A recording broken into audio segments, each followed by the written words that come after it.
How dare you smaller channels come along and discover guitar brands before we do? How possibly can you be speaking truth?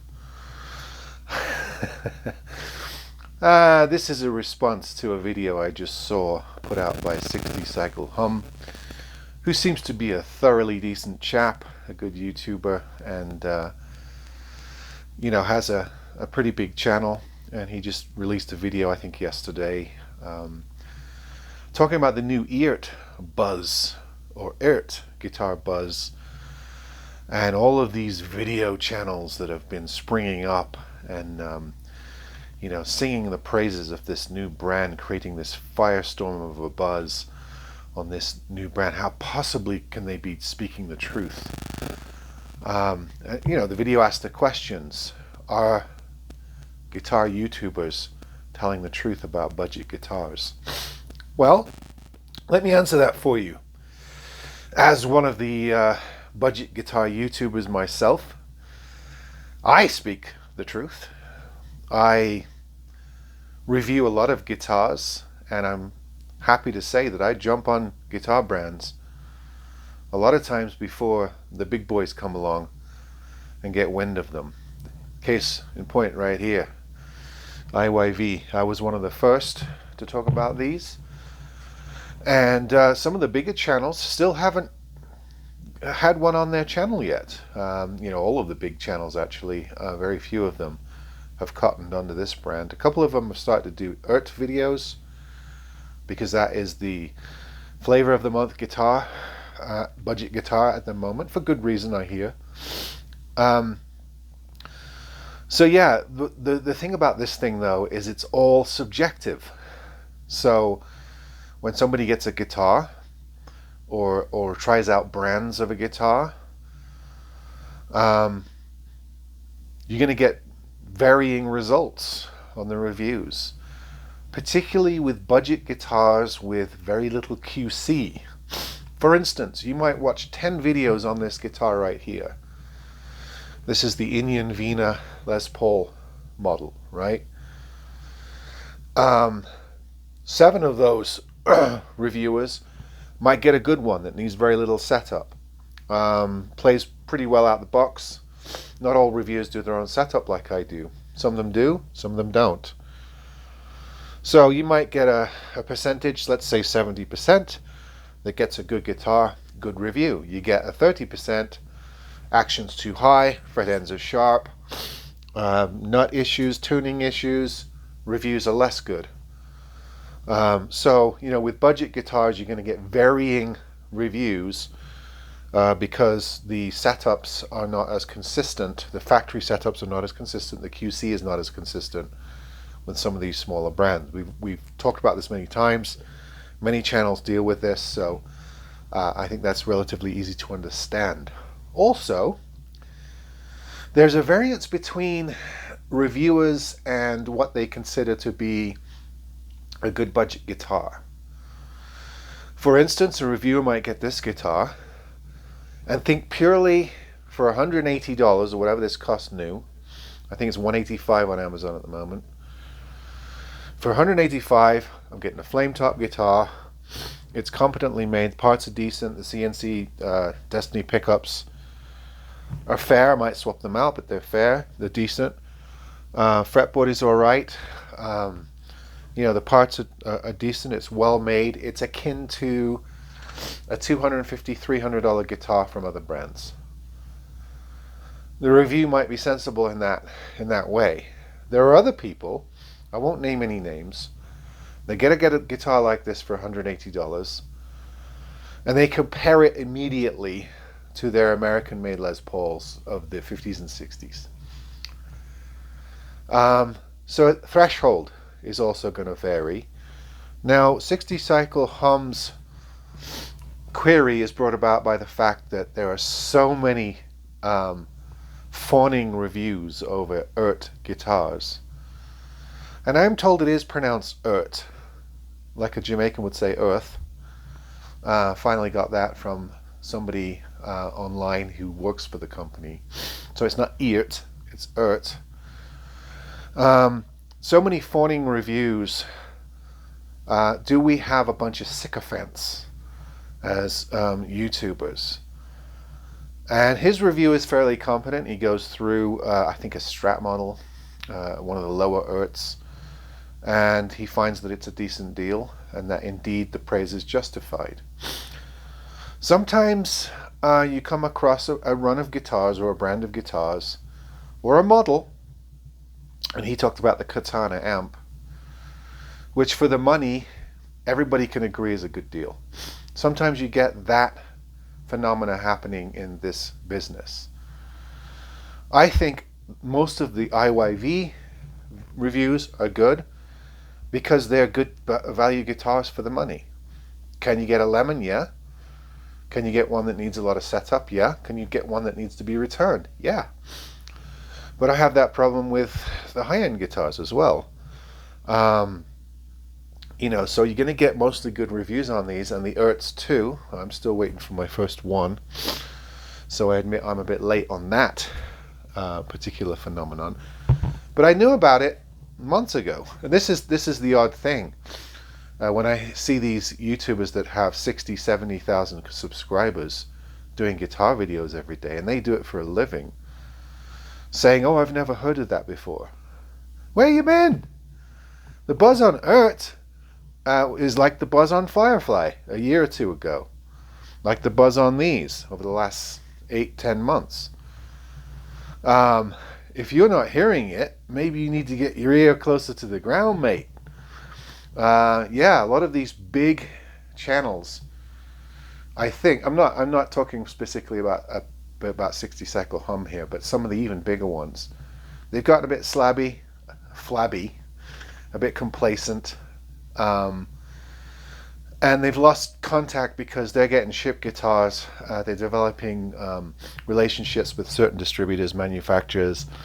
They're getting shipped guitars. I thought it was funny on the video where 60 Cycle Hum was complaining that he had to buy the guitar with his own money. I actually had to buy this one, not with Patreon money, with my own money. Welcome to the club, mate. Every single guitar I've ever reviewed on my channel, which is now 4 years old and only up to a couple of thousand subscribers, but we're moving. Every single one I've bought with my own money. I don't have a Patreon account. So welcome to the club. Maybe reviews will be more honest if people have to pay for a guitar. That's another thing as well. You watch the Anderton videos, and I like those boys. They review videos like they're princes and kings that can afford everything. I've seen them pull $1,000 guitar off the wall and review it like it's affordable for everyone. Everybody should get one of these. They've lost touch with the street. You know, a budget guitar is 100, 150, 200, maybe 300 for certain kinds of guitars. Those are the ones everyone's clamoring for. Everybody's looking for a bargain. Everybody's looking for a guitar they can get and not have to lay away or pay off for a year or mortgage their house for. We're all looking for guitars like this. $180. How good can it be? I don't think you can get too many other Les Paul copies for $180 and less. So how good can this be? This is a budget guitar. You know, so I think that the smaller channels perhaps that are paying for their guitars, that they haven't gotten so big, and they're not surviving off of Patreon accounts, and they're not getting guitars shipped to them by companies for the purposes of reviews. And I'll say nothing about the ethics of that, whether they're being pressed into giving good reviews to get a guitar or not, because I don't know if that's a common thing. I haven't got to that point, so I'll leave that alone. I know the accusations are out there, but they're just speculations for me. But I think maybe the smaller YouTube channels, they may be fresher, they may be closer to the street, they may have the ear to the ground a little bit more. They may not be as slick and as professional, and you may get one or two really bad ones, bad channels. You know, people that know very little about you know, the guitar world, and maybe they're just chancers, you know, getting in on something. But I think it's unfair. I think some of the big channels tend to see the little channels a little bit too often as upstarts and people who aren't qualified. Your view amount, or even your subscription amount, is not a meritocracy. It doesn't indicate how much of an expert you are in the guitar world. I see guitar channels with hundreds and thousands of subscribers, thousands of views, that I might not think is as good as a smaller guitar channel with a few hundred subscribers and videos getting 50, 60, 70 views. You know, everybody's at a different stage of growth, and some people got in on this YouTube thing, you know, early and now are reaping the benefits. Others have come to it late. Maybe they're luthiers who work a full-time job and have decided to just maybe film some of their stuff, and they're still building their channel. It doesn't mean they're not a guitar expert. So I have to laugh at some of these videos, and I have to tell the big channels, we're coming for you. We're coming for you. We're going to get a slice of your pie, whether you like it or not. And we're going to find brands like this before you do. And we're going to create the buzz on the street before you get wind of it. Everybody gets usurped at some point.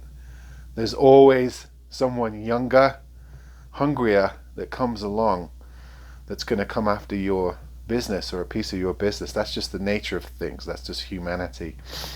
So this sort of elite mentality, where the information is stored among the people with thousands and thousands of subscribers, I think is a thing of the past. I think there are a lot of up-and-coming channels, a lot of intelligent people starting to make videos, particularly in the COVID era, when they're home a lot.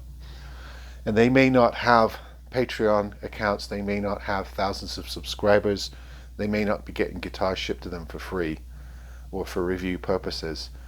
But, you know, they're passionate and enthusiastic about what's available in the guitar world, and they find ways to try them out and create views on them.